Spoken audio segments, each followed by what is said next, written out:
नमस्कार मेरे उत्तराखंड के प्यारे भाई और बहनों, मैं फिर से हाज़िर हूँ आप लोगों के बीच अपनी एक नई वीडियो लेकर। तो दोस्तों हम अभी ये कौन-सी सीरीज़ पूरी कर रहे हैं, हम कर रहे हैं कि हमको प्राचीन इतिहास के बारे में जानकारी कहाँ-कहाँ से मिली। हमको मिली पुराणों से, ब्राह्मण ग्रंथों से, वेदों से, वेदांग से। आज हम पढ़ेंगे अन्य कौन से साहित्य हैं, अन्य कौन से ग्रंथ हैं जिनसे हमको जो है प्राचीन इतिहास के बारे में जानकारी प्राप्त होती है। तो चलिए दोस्तों शुरू करते हैं आज की वीडियो। तो आज की वीडियो का हमारा पहला पॉइंट यह है कि मैत्रेयनी संहिता में स्त्रियों की जो है सर्वाधिक गिरी हुई स्थिति का वर्णन है। कहने को ये मैत्रेयनी है, लेकिन यह स्त्रियों की मित्र कभी नहीं बन पाई, क्योंकि इसी में जो है पुरुष के 3 दोष बताए गए हैं, जुआ, शराब और तीसरा स्त्री। स्त्री मतलब स्त्री की इतनी ज़्यादा गिरी हुई स्थिति है इस संहिता में।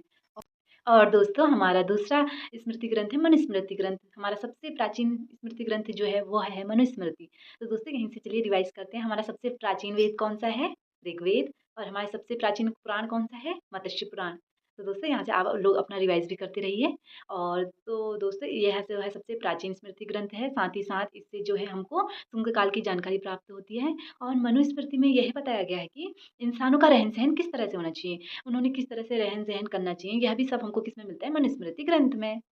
और आज का हमारा लास्ट पॉइंट है नारद स्मृति। नारद स्मृति से हमको एक ही पॉइंट याद रखना है कि इससे गुप्त काल की जानकारी प्राप्त होती है। अब आप हमको ये बताइए कि वह कौन-सा पुराण है जिससे गुप्त काल की जानकारी प्राप्त होती है? सोचिए-सोचिए। तो वह पुराण है वायु पुराण।